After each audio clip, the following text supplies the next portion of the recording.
சிவனே போற்றி.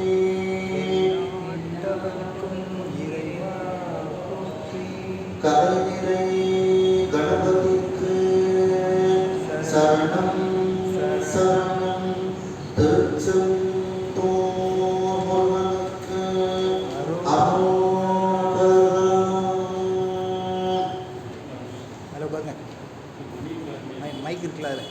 திருவாவூதுறை ஆதீன ஸ்ரீலஸ்ரீ குருமாசனிதானம் அவர்கள் பொன்னார் திருவடிகளை வணங்கியும், தர்மபுராதீனம் நட்சத்திர குருமணிகள் ஸ்ரீலஸ்ரீ குருமாசனிதானம் அவர்கள் பொன்னார் திருவடிகளை வணங்கியும், தர்மபுராதீன ஸ்ரீமத் மீனாட்சி சுந்தர தம்பிரான் சுவாமிகள் பொன்னார் திருவடிகளை வணங்கியும், இந்த திருவிளையாடல் புராண சிந்தனையை செவ்வனை நடத்தி கொண்டிருக்கக்கூடிய கனடாவிலிருக்கும் திரு மோகன் பிரேம்குமார் ஐயா அவர்களுக்கு வணக்கத்தை தெரிவித்து உங்கள் அனைவருக்கும் எனது அன்பான வணக்கத்தை தெரிவித்துக் கொள்கின்றேன். சென்ற திருவிளையாடல் புராண சிந்தனையில் 32வது திருவிளையாடல் வளையல் விற்ற படலம் என்கின்ற படலத்தில் இருக்கின்றோம். புலம்புடன பாண்டியனினுடைய ஆட்சி காலம் நடந்து கொண்டிருக்கிறது. அதற்கு முந்தி நடந்த ஒரு நிகழ்ச்சியை பரஞ்சோதி முனிவர் இதில் குறிப்பிடுகின்றார். தாரகாவனத்து ரிஷிகள் இருக்கக்கூடிய இடத்திற்கு சொப்னாத பெருமான் ஒரு காபாலிகராக பைரவராக அங்கே சென்று அங்கே இருக்கக்கூடிய பெண்களிடம் பிச்சை கேட்கின்றார். அந்த பெண்கள் எல்லாம் தங்களுடைய மனதை அவர்களிடத்தில் பறிகொடுத்து விடுகின்றார்கள். அந்த பறிகொடுத்த நிலையை அதன் பிறகு சொப்பநாத பெருமான் அங்கிருந்து சென்று விடுகின்றார். அந்த சொப்பநாத பெருமானிடத்தில் பறிகொடுத்த நிலை, கை வளையல்கள் கலந்த நிலை போன்ற நிலைகளை அவர்களுடைய கணவன்மார்கள் பார்க்கின்றார்கள். அவர்கள் தங்களுடைய ஞான திருஷ்டியால் வந்தது சொப்பநாத பெருமான் என்று தெரிந்து கொள்கின்றார்கள். உடனே தன்னுடைய மனைவிமார்களுக்கு, நீங்கள் மதுரை மாநகரத்தில் இருக்கக்கூடிய வணிகர்களினுடைய மகள்களாக நீங்கள் பிறக்க கிடவது என்று கூறுகின்றார்கள். அந்த பெண்கள் சாப விமோசனம் கேட்கும்போது சொக்கநாத பெருமான் வந்து உங்களுடைய கைகளில் வளையல் அணிவிக்கும் போது உங்களுடைய சாபமானது நீக்கும் என்று கூறுகின்றார்கள். இப்பொழுது அந்த சொக்கநாத பெருமான் வளையல் வந்து அணிவித்த ஒரு வரலாற்றை உங்களுக்கு கூறுகின்றேன் என்று கூறுகின்றார். அதுவரைக்கும் நாம் சிந்தித்தோம். அதனுடைய தொடர்ச்சி. கங்கை கரந்து மணி கண்டம்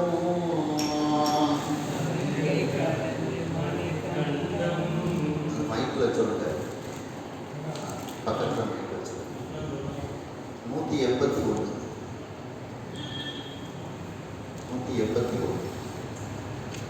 கங்கை கரந்து மணி கண்டம், கங்கை கரந்து மணி கண்டம், கரந்து நுதற்கண் கரந்து ஒருமால், கரந்து நுதற்கண் கரந்து ஒருமால், மங்கை வடிவும் கரந்தும் உழையும், மங்கை வடிவும் கரந்து உழையும், மழுவும் கரந்து மழவிடையோ, மழுவும் கரந்து மழவிடையோ, அங்கண் அழகர் வளை மணிக, அங்கண் அழகர் வளை மணிக, ஆகியேனம் அளந்தறியா, ஆகியேனம் அளந்தறியா, செங்கமல சேவடி இரண்டும், செங்கமல சேவடி இரண்டும், திரை நீர் ஞான மகள் சூட, திரை நீர் ஞான மகள் சூட. இப்பொழுது சொக்கநாத பெருமான் அந்த பெண்களிடத்தில் உங்களுக்கு நான் வளையல் வந்து அணிவிப்பேன் என்று வாக்கு கொடுத்ததனால் தன்னுடைய உருவத்தை மறைத்து கொண்டு வருகின்றார். கங்கை கரந்து தலையில் அணிந்திருக்கக்கூடிய கங்கை ஆற்றை மறைத்து கொண்டு, மணிகண்டம் கரந்து கழுத்தில் அணிந்திருக்கக்கூடிய அந்த விஷம் தங்கிய அந்த கண்டம் அதையும் மறைத்து கொண்டு, முதற்கண் கறந்து நெற்றிக்கண்ணை மறைத்து கொண்டு, முதல்னா நெற்றிக்கண்ணை மறைத்து கொண்டு, ஒருபால் மங்கை வடிவும் கறந்தும், ஒரு பக்கத்தில் உமாதேவியை தன்னுடைய ஒரு பாகத்தில் வைத்திருக்கின்றார். அந்த உமாதேவியை மறைத்து கொண்டு உழையும் கறந்து, உழைனா மான் அர்த்தம், மான் கையில் மான் வச்சிருப்பாங்க பார்த்தீங்களா, அதையும் மறைத்து கொண்டு, மழுவும் கறந்து, மழு ஆயுதத்தையும் மறைத்து கொண்டு, மழவிடை ஊர், அந்த இளமையான அந்த இடம வாகனத்தில் ஊர்ந்து வரக்கூடிய அந்த அக்கண் அழகர், அழகிய கண்களை உடைய அழகராகிய அந்த சிவபெருமான் இப்பொழுது தன்னுடைய உருவத்தை மாற்றிக்கொள்கின்றார். எப்படிப்பட்ட உருவமாக? வளை வணிகர் ஆகிய, வளையல் விற்கக்கூடிய வணிகராக தன்னை மாற்றிக்கொள்கின்றார். ஏனம் அளந்து அறியா செங்கமலர் சேவடி. ஏனம்னா பன்றி, பன்றினா இங்க திருமால். பன்றியாக திருமால் பூமியை தோண்டிக்கொண்டே சென்றும் அந்த சிவபெருமானினுடைய திருவடியை அளந்து அறிய முடியாது, பார்க்க முடியாத அந்த சிவந்த தாமரை போன்ற இரண்டு சேவடிகள், இறைவனுடைய அந்த இரண்டு சிவந்த சேவடிகள். அந்த இரண்டு சேவடிகளும் திரை நீர் ஞான மகள் சூழ. அந்த திரை நீர்னா கடல் சூழ்ந்த அர்த்தம். அந்த கடல் சூழ்ந்த ஞானம்னா உலகம். இந்த கடல் சூழ்ந்த உலகமாகிய பூமாதேவி, ஞானம்னா இந்த இடத்துல ஞானமகள்னா பூமாதேவின்னு அர்த்தம். அந்த பூமி தேவியினுடைய தலையில் அந்த திருவடிகள் படுமாறு அந்த திருவடிகள் பூமியில் நடந்து வருகின்றது அப்படின்ட்டு இறைவனுடைய அந்த வணிகராக வரக்கூடிய கோலத்தை இதில் சொல்றாங்க. குருநாதரை சொல்லும் போதும் அந்த குருநாதர் குருநாதரே எனக்கு சிவபெருமான், அந்த குருநாதரே எல்லா அந்த அடையாளங்களையும் மறைத்து கொண்டு மானுட சட்டை தாண்டி எனக்கு குருநாதனாக வந்தான் என்று குருநாதர் இந்த சைவ சித்தாந்த நூல்கள் எல்லாம் சொல்லப்படும். அதுபோல சொக்கநாத பெருமான் தன்னுடைய வடிவத்தை எல்லாம் மறைத்து கொண்டு ஒரு வளையல் விற்கக்கூடிய வணிகராக அந்த மதுரை மாநகரத்திற்கு அவர் வருகின்றார். அவருடைய திருவடி இந்த பூமியில் நடந்து வருகின்றது அப்படிங்கிறது. ஞானமகள்னா பூமாதேவி.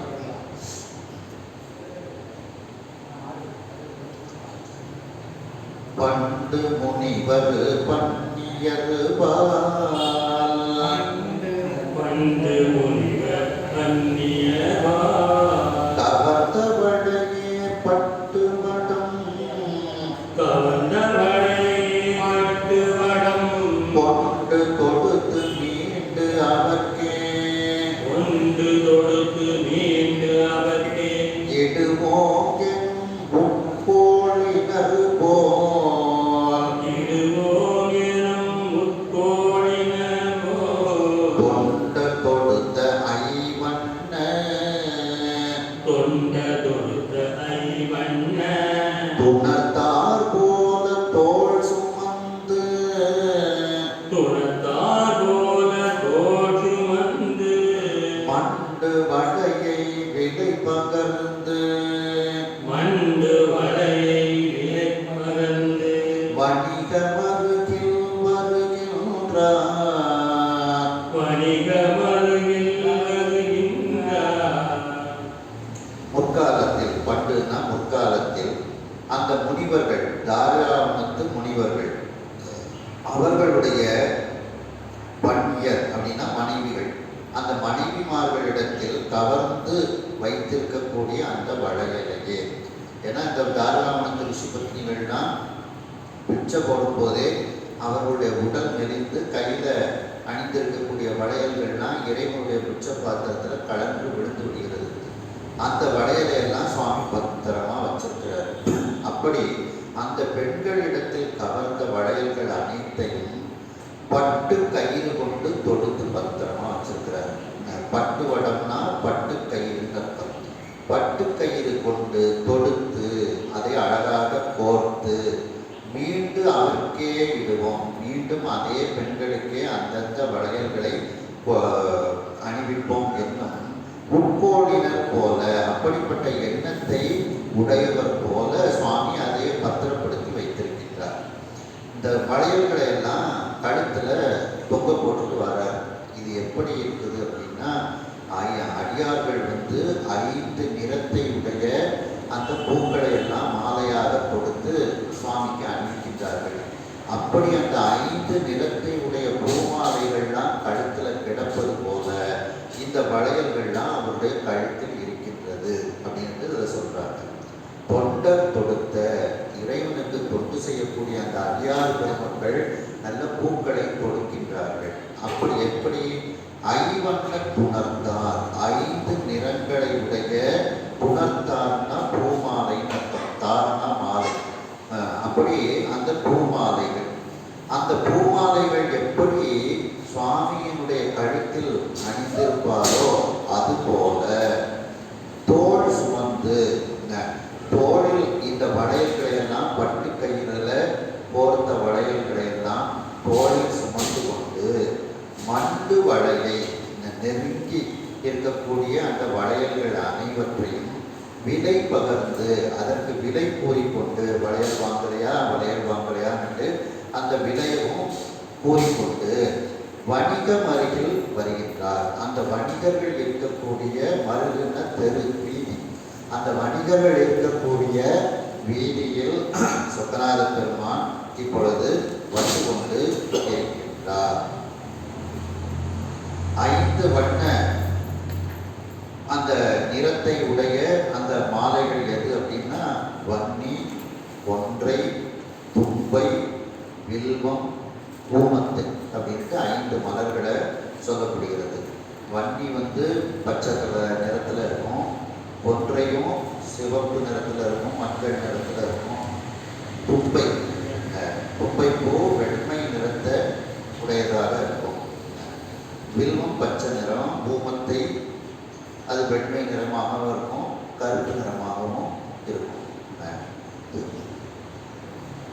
இப்படிப்பட்ட அந்த மலர்களை எல்லாம் 5 நிறத்தில் உடைய அந்த மலர்களை எல்லாம் அழகா மாலையா அடியார்கள் கோர்த்து இறைவனுக்கு சார்க்கும் போது அது எப்படி அவருடைய தோள்களில் அந்த மாலைகள் எல்லாம் இருக்கின்றதோ அதுபோல இந்த 5 நிறத்தில் வளையல்களை எல்லாம் கழுத்தில் அணிந்து கொண்டு தோளில் தொங்க விட்டு கொண்டு சொக்கநாத பெருமான் அந்த வணிகர்கள் இருக்கக்கூடிய அந்த வீதிக்கு வளையல் வாங்கலையோன்ட்டு கூவிக்கொண்டு அதனுடைய விலையையும் கூவிக்கொண்டே அப்படியே வருகின்றார்.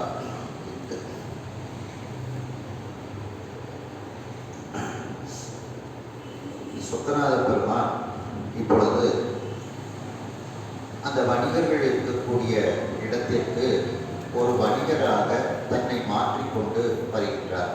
எப்படி என்றால், தலையில் அணிந்திருக்கக்கூடிய கங்கையை மறைத்து கொண்டும், விடம் கொண்ட மணிகண்டத்தை மறைத்து கொண்டும், நெற்றிக்கண்ணை மறைத்து கொண்டும், தன்னுடைய ஒரு பக்கத்தில் உமாதேவியினுடைய வடிவத்தை மறைத்து கொண்டும், ஒரு கையில் வைத்திருக்கக்கூடிய மானை மறைத்து கொண்டும், ஒரு கையில் வைத்திருக்கக்கூடிய மழு ஆயுதத்தை மறைத்து கொண்டும் அவர் வருகின்றார். அந்த இளமையான விடையை ஊர்ந்து வரக்கூடிய, இடம வாகனத்தில் ஊர்ந்து வரக்கூடிய அந்த அழகிய கண்களை உடைய அந்த அழகராகிய சிவபெருமான் இப்பொழுது தன்னை வளையல் விற்கக்கூடிய வணிகராக தன்னை மாற்றிக்கொள்கின்றார். அந்த பன்றியாக இருக்கக்கூடிய திருமாலானவன் இந்த பூமியை தோண்டி இந்த பூமிக்கு கீழே இறைவனுடைய திருவடியை காண முடியாதவாறு, அளந்து அறியாத முடியாதவாறு இருக்கக்கூடிய திருவடி அந்த சொக்கநாத பெருமானுடைய திருவடி. அந்த திருவடி சிவந்த தாமரை போன்ற 2 சேவடிகளும் இன்று இந்த கடல் சூழ்ந்த பூமாதேவியினுடைய பூமாதேவி மீது பட்டு இந்த பூமியில் அந்த திருவடியானது நடந்து வருகின்றது. முற்காலத்தில் அந்த தார்காவனத்து முனிவர்கள் எல்லாம் தன் முனிவர்களினுடைய மனைவிமார்கள் அவர்களிடத்தில் கவர்ந்து வைத்திருந்த அந்த வளையல்களை எல்லாம் சொக்கநாத பெருமான் பட்டு கயிறு கொண்டு தொடுத்து அழகாக அதை கோர்த்து வைத்திருக்கின்றார். அந்த வளையல்கள் எல்லாம் திரும்பவும் அதே பெண்களுக்கே அந்த வளையல்களை அணிவித்து விடுவோம் என்னும் எண்ணத்தை உடையவர் போல அவர் அந்த வளையல்களை அழகாக பத்திரப்படுத்தி கொண்டு வருகின்றார். அவருடைய கழுத்தில் தொண்டர்கள் தொடுத்து கொடுத்த 5 வண்ணத்தை உடைய பூமாலைகள், அந்த பூமாலைகள் அவருடைய தோளில் சுமந்து கொண்டு இருக்கின்றது. வன்னி, கொன்றை, தும்பை, வில்வம், கோமத்தை போன்ற 5 நிறத்தை உடைய அந்த மாலைகள் எல்லாம் எப்படி அவருடைய தோளில் சுமந்து கொண்டு இருக்கின்றதோ, தோளில் அணிந்து கொண்டு இருக்கின்றாரோ, அதுபோல சொக்கநாத பெருமான் அந்த நெருங்கிய வளையல்கள் அனைவற்றையும் தன்னுடைய தோளில் அழகாக பட்டுக்கயிறு கொண்டு கோர்த்து அதை தன்னுடைய தோளில் சுமந்து கொண்டு அந்த வளையல்களுக்கெல்லாம் விலைகளை கூறிக்கொண்டும் அந்த வணிகர்கள் இருக்கக்கூடிய வீதிக்கு இப்பொழுது இந்த பூமாதேவியாகிய பூமியில் கால் அவருடைய திருவடி படுமாறு நடந்து வருகின்றார் சொக்கநாத பெருமான்.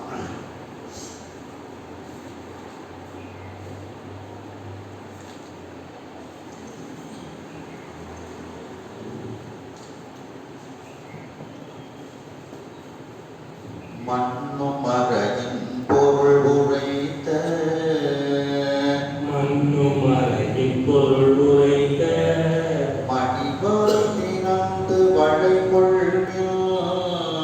மணிவாய் திறந்து வளை கொள்மின் என்னும் அளவில் பருவம் முகில்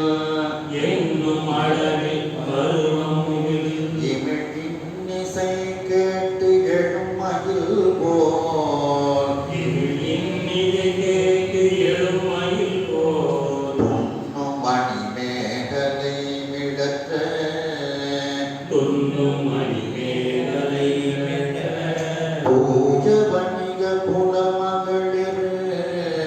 தூய வணிக புலமகளிர்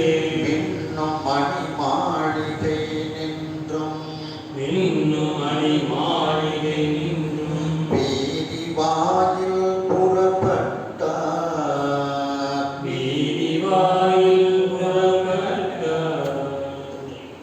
மண்ணும் மறையின் பொருள் உரைத்த மணிவாய் திறந்து, மண்ணும்னா என்றும் நிலைத்து இருக்கக்கூடிய அர்த்தம்.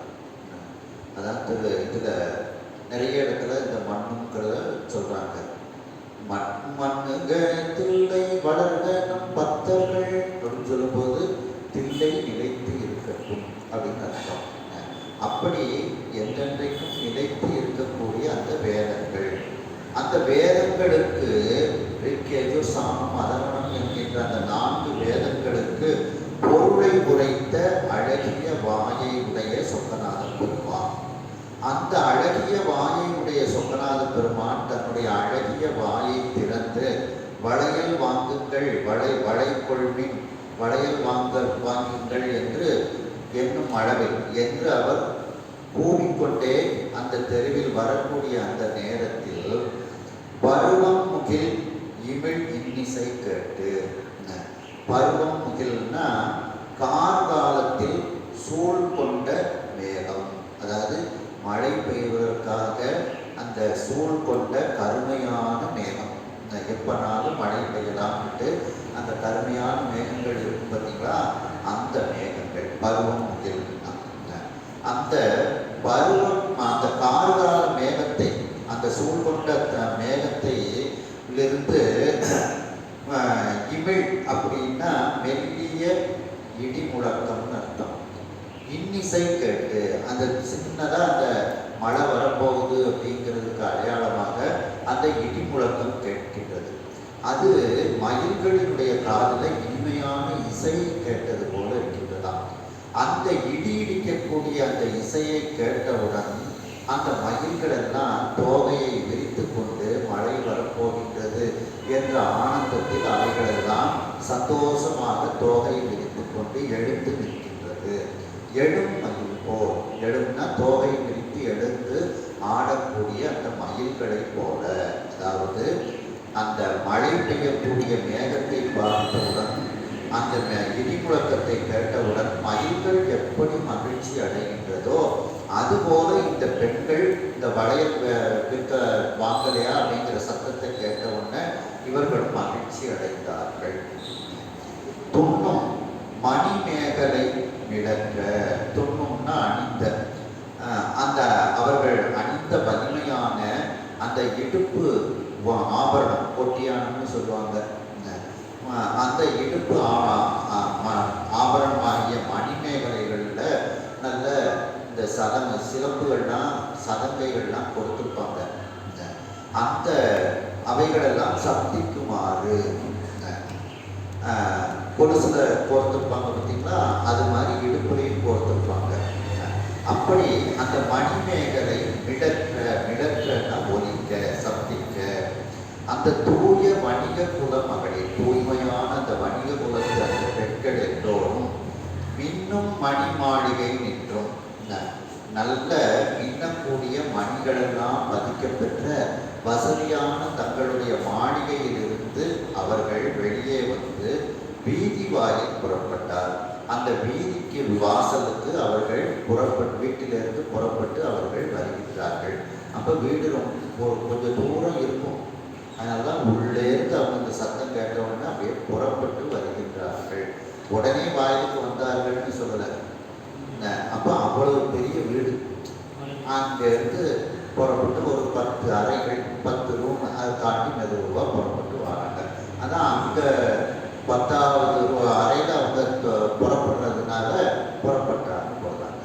உடனே வாசலுக்கு வந்தாங்க. ஏன்னா அவ்வளோ பெரிய வீடுகள். அந்த வீட்டில் மணிகள், ஒளி பொருத்திய மணிகளெல்லாம் பதிக்கப்பெற்ற அப்படிப்பட்ட மாளிகைகள், அப்படிப்பட்ட வசதி வாய்ந்தவர்கள் அந்த வணிக குலத்து பெண்கள் அப்படின்ட்டு. மணிமேகலைனா இடுப்பில் அணியக்கூடிய ஒரு ஆபரணம்.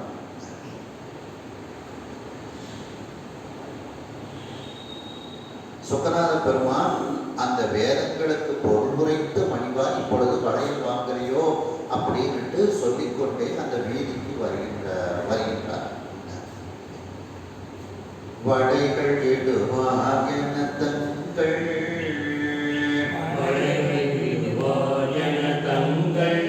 மனக்கெல்லாம் தம்புடை ஒதுங்க,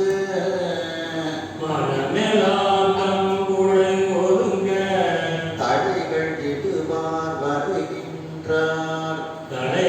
இடுவார் வருகின்றார், தம்மை பொம்மை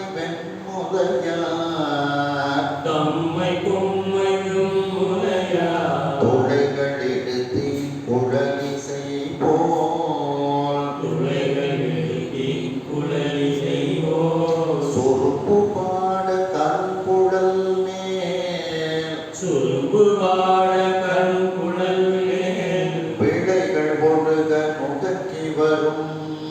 விளைகள் ஒழுக நுடக்கி வரும், மின் போல் அடைத்து கண்டார்கள்,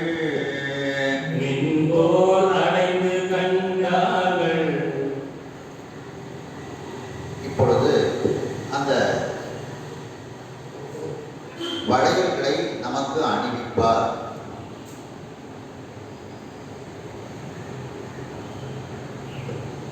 என அவர்களுடைய மனங்களெல்லாம் சொக்கநாத பெருமானிடத்தில் ஒதுங்குகிறது. தம்புடை ஒதுங்க, தம்னா இங்க சொக்கநாத பெருமான் அர்த்தம். புடைனா அவர் இடத்தில், ஒதுங்கன்னா ஒடுக்குகிறது. சொக்கநாத பெருமானை பார்த்த உடனேயே அவர்களுடைய உள்ளமெல்லாம் அந்த சொக்கநாத பெருமானிடத்தில் ஒடுங்குகிறது. இவர் நமக்கு வளையல்களை அணிவிப்பார் என்று தங்கள் மனம், அந்த வணிககுல பெண்களினுடைய மனம், எல்லாருடைய மனமும் அவர் இடத்தில் தம்புடைய அந்த சொக்கநாத பெருமானிடத்தில் ஒதுக்குகிறது. அப்படின்னா மனமானது அந்த சொக்கநாத பெருமானிடத்தில் ஒடுக்குகிறது. ஏன்னா முன்ன செஞ்ச அந்த நிகழ்ச்சி, அந்த தவம், உங்களுக்கு நான் வளையல் இடிக்கிட்டேன்னு சொக்கநாத பெருமான் வாக்கு கொடுத்துட்டு போனதுனால அந்த சொக்கநாத பெருமான அந்த வளையல் இருக்கக்கூடியவர் பார்த்த உடனே அவர்களை அறியாமலேயே அவர்களுடைய மனமானது அவரிடத்தில் ஒடுக்குகிறது. தடைகள் சொக்கநாத பெருமான் எப்படி வருகின்றார்? இந்த பெண்களுக்கு விலங்கு பூட்டக்கூடியவரை போல அவர் வருகின்றார். தலைகள்னா விலங்கு, அவங்க போடக்கூடிய அந்த வளையங்கள்லாம் இந்த பெண்களுக்கு அன்பாகிய விலங்கு. அந்த அன்பாகிய விலங்கை அந்த பெண்களுக்கு அணிவிப்பதற்காக வருகின்றார் தம்மை. வளையல் இருக்கக்கூடிய மனிதராக வரக்கூடிய அந்த சொக்கநாத பெருமானை பொம்மை வெண்முலையார் திரண்ட அந்த இளமையான மார்பகங்களை உடைய அந்த பெண்கள், அந்த வணிக குலத்து பெண்கள் துளைகள் எடுத்தி குழலிசை போல் சுருப்பு பாட, அதாவது புல்லாங்குழல், குழல் இசைனா புல்லாங்குழல், அந்த புல்லாங்குழல்ல துளைகள் இருந்தால் தான் அது இனிமையான சப்தத்தை கொடுக்கும். அப்படி அந்த துளைகள் இடப்பட்ட இனிமையான குழல், அந்த புல்லாங்குழலில் இருந்து வரக்கூடிய இசையை போல சுருப்புனா வண்டுகள் எல்லாம் அங்கே பாடிக்கொண்டு ரீங்காரமிட்டு கொண்டு இருக்கின்றது. எங்கே? கருங்குழல் மேல் விடைகள் ஒழுங்க. அந்த பெண்களினுடைய கருமையான கூந்தலில் விடைனா அந்த மலரில் ததும்பக்கூடிய தேன் அப்படின்ட்டு.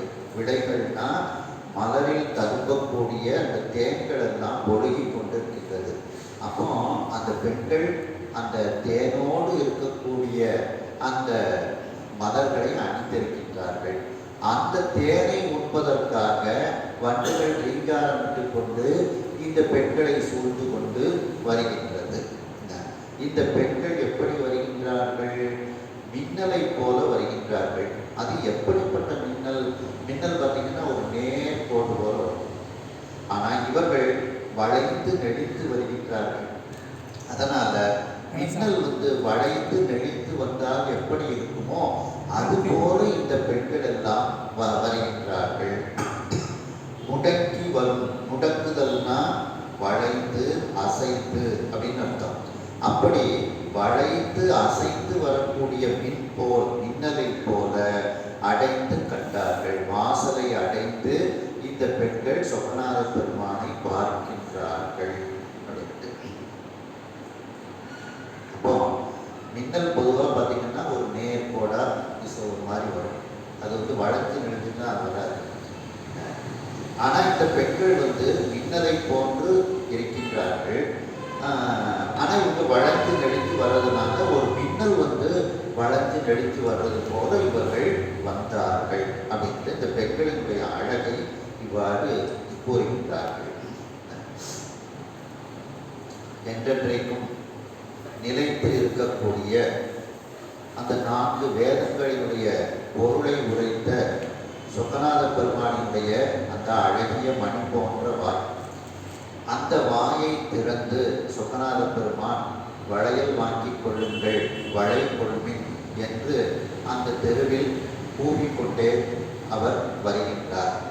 இது கார்காலத்தில் சூழ் கொண்ட மேகம் மென்மையான இடி முழக்கத்தை கொடுக்கும்போது அந்த இடி முழக்கத்தையும் அந்த கார்கால சூழ்கொண்ட கருமையான மேகத்தை பார்த்து மயில்கள் எல்லாம் மழை பெய்ய போகின்றது என்று மகிழ்ச்சி அடைந்து தங்களுடைய தோகைகளை விரித்து ஆடக்கூடியதை போல இந்த சப்தத்தை கேட்டவுடன் அந்த பெண்கள் மகிழ்ச்சி அடைகின்றார்கள். சொக்கநாத பெருமானுடைய அந்த வளையல் கொள்மின் என்ற சப்தத்தை கேட்டவுடனேயே அந்த பெண்கள் எல்லாம் அந்த மயிலை போல மகிழ்ச்சி அடைகின்றார்கள். அவர்கள் அணிந்திருக்கக்கூடிய அந்த இடுப்பில் அணியக்கூடிய மணிமேகலையில் கோர்க்கப்பட்ட அந்த மணிகள் எல்லாம் சப்திக்குமாறு அந்த தூய்மையான வணிககுல மகளிர்கள் அனைவரும் அந்த ஒளி பொருந்திய மணிகளெல்லாம் பதிக்கப்பெற்ற வசதி மிகுந்த அந்த மாளிகையில் அவர்கள் இருக்கக்கூடிய இடத்திலிருந்து அவர்கள் புறப்பட்டு இப்பொழுது அந்த தெருவின் வீதி வாசலுக்கு அவர்கள் வருகின்றார்கள். அந்த வளையல்களை சொக்கநாத பெருமான் தங்களுடைய கைகளில் அணிவிப்பார் என்று அவர்களுடைய மனம் எல்லாம் அந்த சொக்கநாத பெருமானிடத்தில் ஒடுங்குமாறு, சொக்கநாத பெருமானிடத்தில் ஒதுக்குகிறது.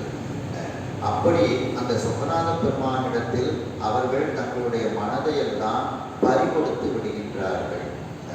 அந்த சொக்கநாத பெருமான் இந்த பெண்களுக்கெல்லாம் பொன் விலங்கு இடுவாரை போல தலைகள் இடுவார். அந்த பொன் விலங்குகளை அணிவிப்பவரை போல அவர் வருகின்றார். அந்த சொக்கநாத பெருமானை இதற்கு தலைகள்ங்கிறதுக்கு இன்னொன்று எழுதியிருக்கிறாங்க. விலங்கு அப்படின்னுட்டு ஒரு அர்த்தம் எழுதியிருக்கிறாங்க. இந்த எனக்கு அவன் தன்னுடைய மாலையை தரமாட்டானான்னு ஒரு கேள்வி வைப்பாங்க. இப்போ அதுபோல இந்த தடைங்கிறத மாலை அப்படிங்கிற அர்த்தத்திலையும் சொல்லியிருக்கிறாங்க. அந்த பெண்களுக்கெல்லாம் அந்த கைகளில் மாலைகள் இடுவதற்காக வரக்கூடிய அந்த சொக்கநாத பெருமானை அல்லது விலங்குகள், அந்த அம்பாகிய விலங்குகளை அந்த பெண்களுடைய கைகளில் அணிவிப்பதற்காக வரக்கூடிய அந்த சொக்கநாத பெருமானை இந்த பெண்கள் எல்லாம் பார்க்கின்றார்கள். அந்த பெண்கள் எப்படி இருக்கின்றார்கள்? திரண்ட இளமையான மார்பகங்களை உடையவர்களாக, அவர்களுடைய கருமையான கூந்தலில் மலரில் ததுங்கக்கூடிய தேன் ஒழுகுகிறது. அந்த தேனை குடிப்பதற்காக துளைகள் விட்ட அந்த புல்லாங்குழலினுடைய இசை எப்படி இனிமையாக வெளிவருமோ அதுபோல வண்டுகள் எல்லாம் ரீங்காரமிட்டு கொண்டு பாடிக்கொண்டு அந்த பெண்களை சுற்றி வருகின்றது. அந்த பெண்கள் மேலும் ஒரு மின்னலானது முடக்கி வரும். மின்னலானது வளைந்து அசைந்து வருவதைப் போல தங்களுடைய வீட்டினுடைய உள்பக்கத்தில் இருந்து இப்பொழுது வாசலுக்கு வந்து சொக்கநாத பெருமானை கண்ணால் கண்டார்கள் அந்த பெண்கள் அனைவரும். கண்ட வடிவால் திளைப்பதற்கு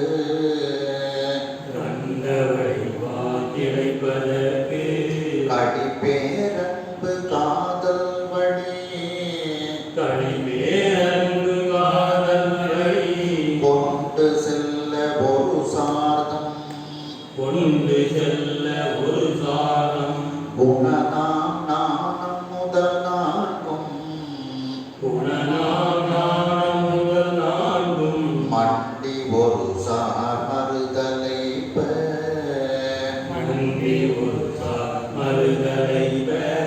மனமும் உழன்று தடுமாற அண்டர் பெருமான் விளையாடற்கு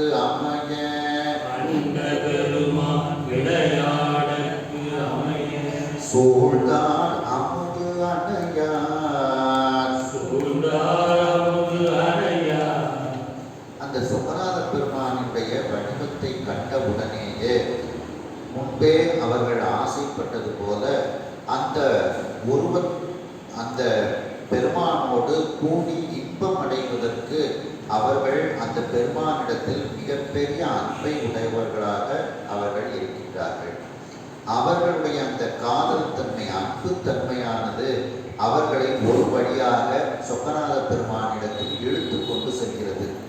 அதே நேரத்தில் ஒரு பக்கத்தில் தம் குணனாம் அந்த பெண்களுக்கே உரிய குணமாகிய நாணம் முதல் நான்கும், எதெல்லாம் அச்சம், நாணம், மடம், பயிர்ப்பு அப்படிங்கிற அந்த 4 குணங்கள், அந்த பெண்களுக்கே உரிய அந்த 4 குணங்களும் பண்ணி ஒன்றாக சேர்த்து ஒரு சார் மறுதலைப்ப ஒரு பக்கம் அந்த சொக்கநாத பெருமானிடத்தில் செல்ல விடாமல் இந்த 4 குணங்களும் தடுக்கின்றது.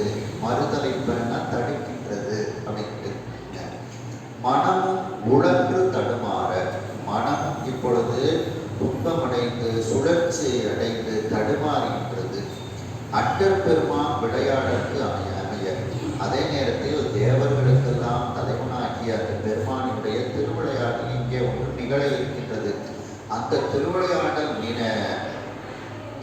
ஏற்றார் போல பொருத்தமாக பொருத்தமாக அந்த பெண்கள் எல்லோரும் அங்கு போன்று இருக்கக்கூடிய அந்த பெண்கள் எல்லோரும் இப்பொழுது சொக்கநாத பெருமானாகிய அந்த வணிகரை வளையல் இருக்கக்கூடியவரை சூழ்ந்து கொள்கின்றார்கள் அந்த பெண்கள் எல்லாம். அந்த முன்னமே சொக்கநாத பெருமானை பார்த்து அவரிடத்தில் பேரன்பு கொண்டவர்கள் இந்த பெண்கள். அது இப்பொழுது தொடருகின்றது. அந்த வளையல் விற்கக்கூடிய வணிகராக சொக்கநாத பெருமான் வந்த உடனேயே அவர்களுக்கு எல்லோரும் அந்த சொக்கநாத பெருமானிடத்தில் அன்பு மேலிடுகின்றது. அதே நேரத்தில் அந்த பெண்களுக்கே உரிய ஒரு இயற்கை குணம், அச்சம், நாணம், மடம், பயன்புன்றது சொக்கநாத பெருமானிடத்தில் செல்ல விடாமலும் தடுக்கின்றது அப்படின்ட்டு. இப்போ ஆனாலும் அங்கே சொக்கநாத பெருமான் ஒரு திருவிளையாடல் பண்ணதுக்காண்டி வந்திருக்கிறார். அந்த திருவிளையாடலுக்கு ஏற்றாற் போல சொக்கநாத பெருமான் பக்கத்தில் அனைவரும் வந்து நிற்கின்றார்கள். இதற்கு திருமுறையில் பார்த்தீங்கன்னா திருநாவுக்கரசு சுவாமிகள் சொல்லும்போது பார்த்தீங்கன்னா, முன்னம் அவனுடைய நாமம் கேட்டாள் மூர்த்தி அவன் இருக்கும் வண்ணம் கேட்டாள், பின்னை அவனுடைய ஆரூர் கேட்டாள் பெயர்த்தும் அவனுக்கே பிச்சியானாள், அன்னையையும் அத்தனையும் அன்றே நீத்தாள், அகன்றாள் அகலிடத்தார் ஆச்சாரத்தை தன்னை மறந்தாள், தன் நாமும் கெட்டாள் தலைப்பட்டாள் நங்கை தலைவந்தாளே. அப்படியே இந்த அச்சம், நாணம், மடம், பயிர்ப்புலாம் அவளை விட்டு அது ஒரு தோல்வி அடைஞ்சிட்டு சொக்கநாத பெருமாட்டை கொண்ட பேரன்பு வெற்றி அடைகின்றது அப்படின்னு அந்த பாட்டுக்கு ஏற்றாற் போல உள்ள ஒரு நிகழ்வு இந்த பாட்டு. இந்த தாராவணத்து ரிஷி பத்னிகள் அனைவரும் முன்னமேயே அந்த தாராவணத்தில் சொக்கநாத பெருமானை கண்டு அவரிடத்தில் தங்களுடைய மனதை பறிகொடுத்து இருந்தார்கள். அதனுடைய தொடர்ச்சியாக இப்பொழுது சொக்கநாத பெருமான் வளையல்களை அணிவிப்பதற்காக வளையல் வணிகராக விற்கக்கூடிய வணிகராக இங்கே வருகின்றார். அவருடைய அந்த உருவத்தை கண்டவுடன் அவர்களோடு கூடி இன்பம் அடைவதற்கு அவரிடத்தில் பேரன்பு கொண்டு அந்த காதல் ஆனது, அந்த பேரன்பானது சொக்கநாத பெருமானிடத்தில் கொண்டு செல்கின்றது இந்த பெண்களை.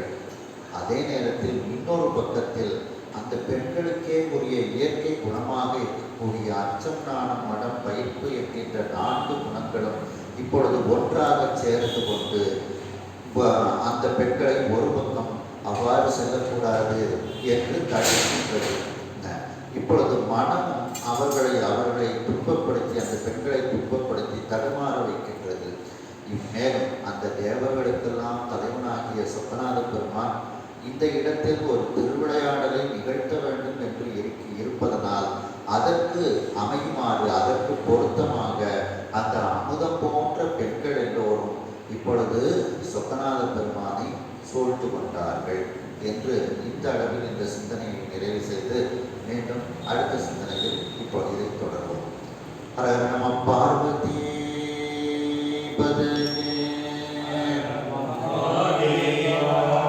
கைலாய பரம்பரையில் சிவஞான போதனை காட்டும் பெண்ணை பயில்வாய்மை கண்டாம் சந்ததி கொன்னையான பாருவாயே உயிராரும் பொருள் திருவாவடுதுடைவான் குருநாச்சிவாய தேவன்